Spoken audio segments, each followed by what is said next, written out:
So, Deceit, tell us more about that. Deceit is a short film. Basically, it's about a couple where the married woman has a lover. So it has twists and turns. It's more of a where the woman cheats, but it has its twists and turns. Okay. Yeah. So take us through what we've just seen now. We saw some two people, they were in bed, and then we saw somebody washing their hands off of blood. What is that about? Where does it go after that?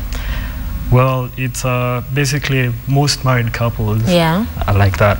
Like they normally don't talk to each other. There's always that tension between the two of them. So initially, there was the lover who was behind the closet.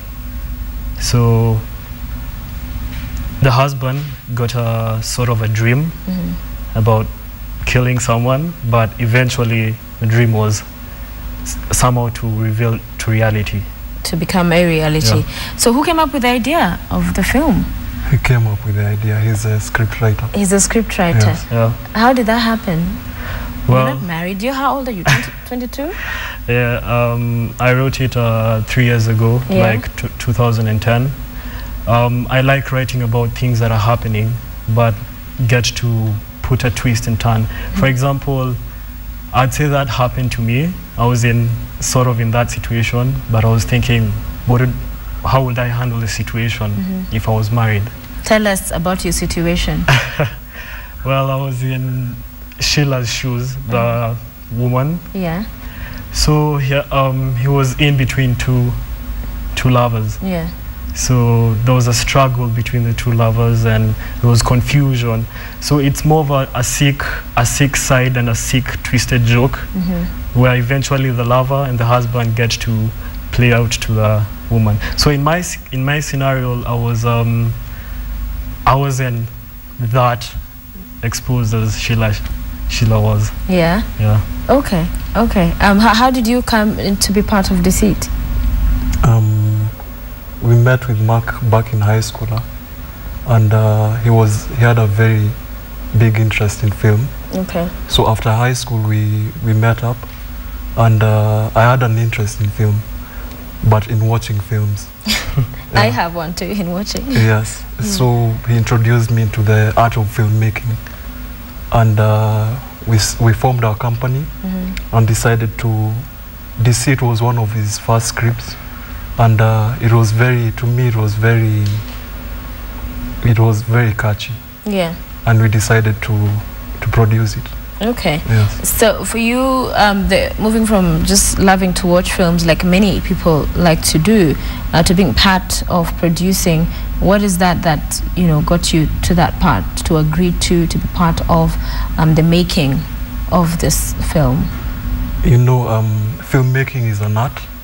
And I consider myself an artistic person. Okay. Because I draw and everything, and you know, I thought it was a good platform to express myself. Yes, because art is all about expressing yourself. Right. So we're expressing ourselves through filmmaking. Through film. Yeah. And when is it? Take us to the timeline. The first time you wrote it down after your experience. So the inspiration is drawn off an experience you had.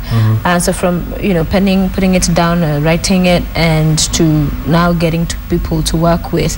Take us through that process. Well, I wrote the script back in 2010. But at that time, I was still young. The film industry was still trying to evolve.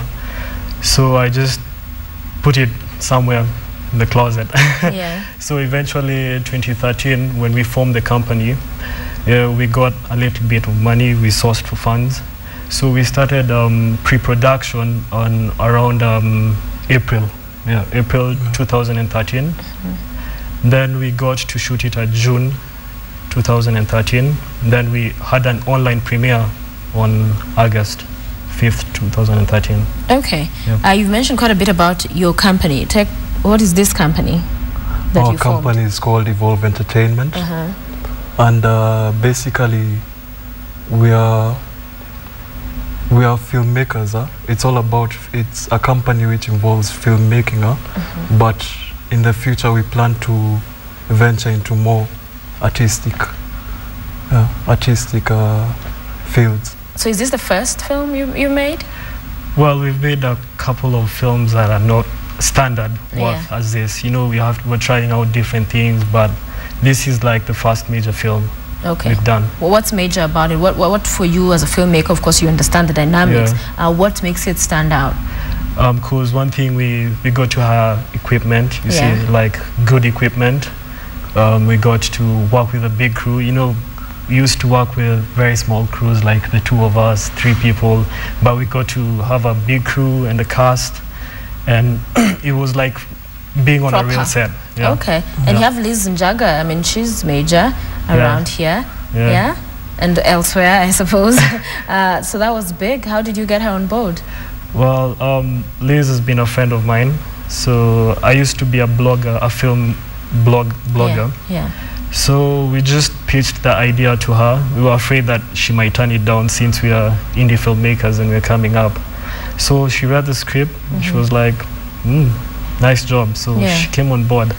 I think it's very exciting that you, as a young man, you know, you're coming up, getting into an industry that, especially here in Kenya, we've not seen it very vibrant. It's been quite, you know, we enjoy the outside industry, watching and taking in products and movies and films from outside.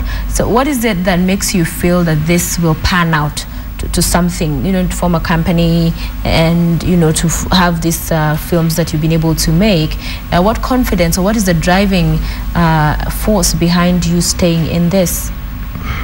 For me, like, I don't think our film industry is where it's supposed to be at the moment. I think we are struggling a lot, and you know, we have very many ideas, creative ideas, and we want to be pioneers in this in good filmmaking in Kenya. So, you know, we have a drive. That's basically it. I'd like to add on that. Basically, our company is called Evolve Entertainment. Our theme is innovation. And from our name, evolve, like it's an evolution. It's a revolution. You see, filmmaking in Kenya has been pushed away because of one, lack of creativity, quality content. Exactly, So us guys, we believe that we're here to revolutionize the film industry. Because most people opt for other you know, films from other countries because there's a sense of quality put in. It's good product. We're not seeing, we're seeing just shady stuff coming from inside. But what is exciting for you guys, you've been nominated. Tell us about your nomination. We got nominated at the African Magic Viewers Choice Awards. It was best thing ever happened to me, to us actually, because this really meant so much that we could see the work put in is finally pay off. At first, you see, the thing is, the film was an online thing. We're trying to tell guys, you just watch, it's for free. We're not selling the film. We're just trying to let people get aware of the film. So basically, we got shut down. But yeah, it's high time people realize that you need to support your own, because if you do not, somewhere out there is really appreciating your work. So what category is it you've been nominated? We've been nominated on in the online category, best online video. Best online video. Wow. Who are you up against? Well, we're up against Dorothy Gituba, the next big host, Jungle the Jewel, and Mother Tongue. Yeah, the competition is quite stiff. It's quite stiff. So off of this, what I'm getting from you is that, of course, you say it's online, so you're not selling.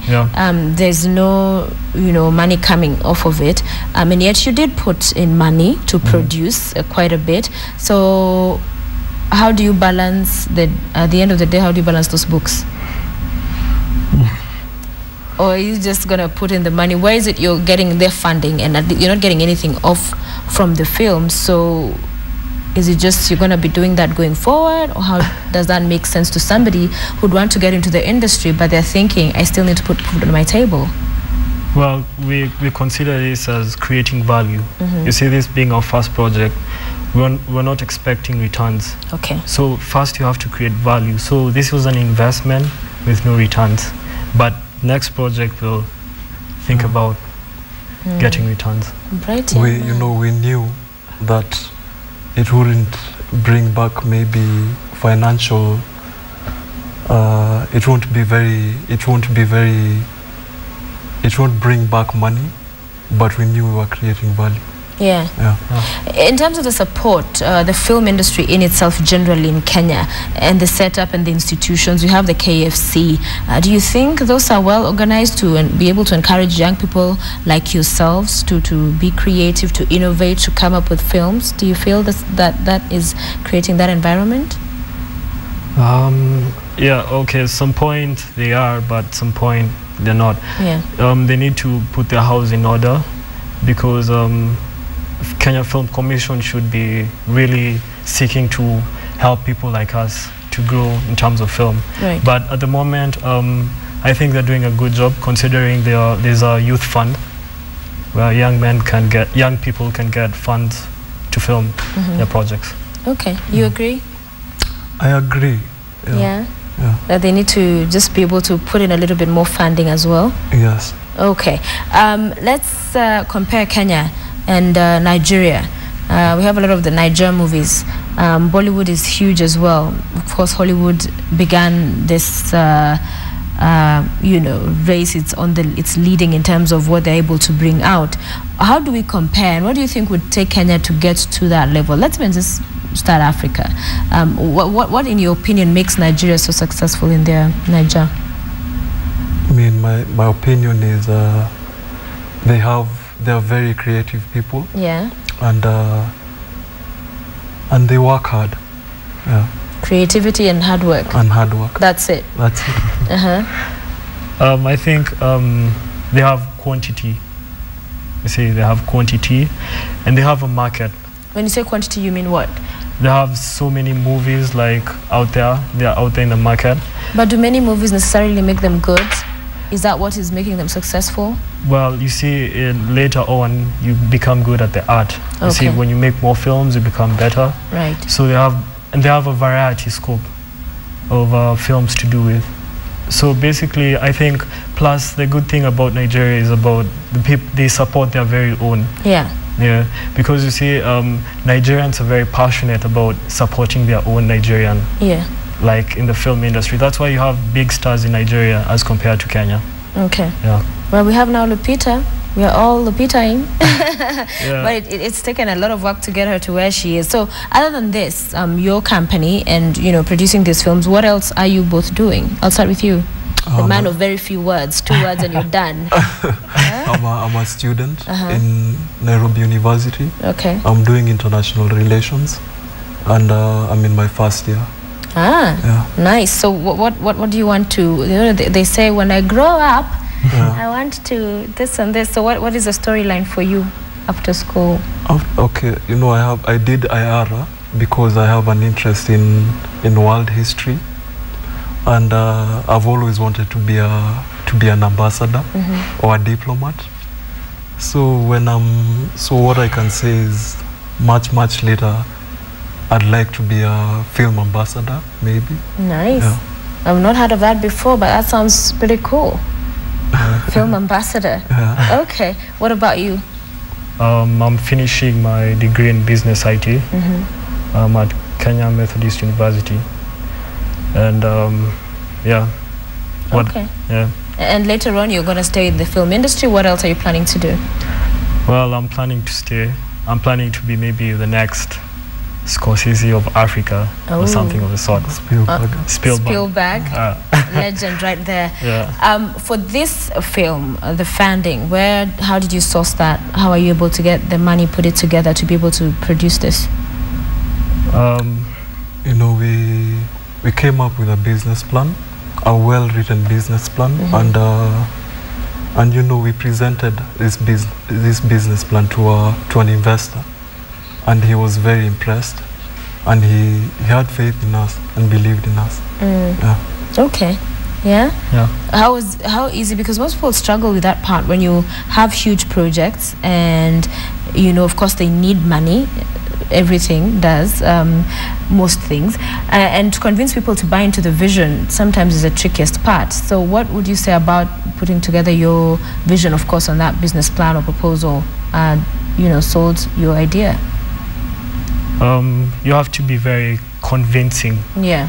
Like for us, we were really convincing. Like we told our investor this will happen. We were very confident about it.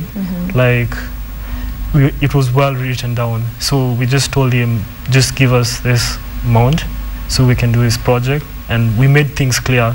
Because the thing is, if you start lying about no, we'll get, and then initially you don't give the money back. We just told him this investment, consider it no profit. It's a non-profitable investment. Okay. Finally, in terms of the young people out there watching you, because that's unemployment numbers very high in the country, and you're still in school, but you're still also working on this on the other hand.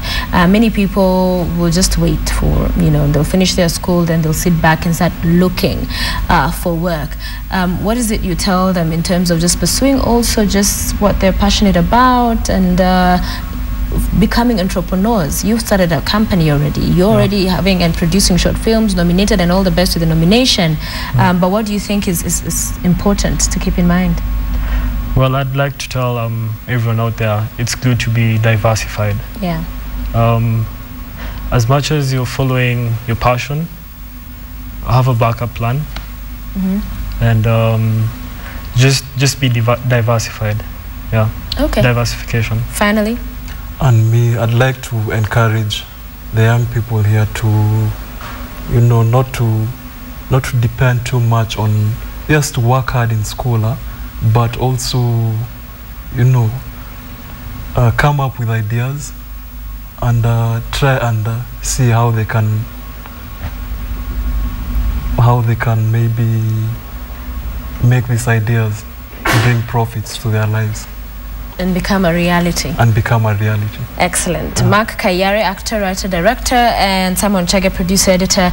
Deceit, great short film. I hope people can get to catch it online. Where do they go online? It's on YouTube. It's on YouTube. So and Vimeo. Okay, and Vimeo. So if you just type there Deceit, it will come up. Yeah, and they can also like our page on Facebook. It's called Evolve Entertainment. Evolve Entertainment. And can they vote for you? Yeah. Yes. Are you up for votes? Yeah, How do they vote for you? Just log into the Africa Magic website, www.africamagic.tv. Okay. Yeah. africamagic.tv. Vote Deceit and promote this young man. Brilliant work you're doing. All the best. Yeah. I'll go online and cast my vote. I think we should get that extra vote as well.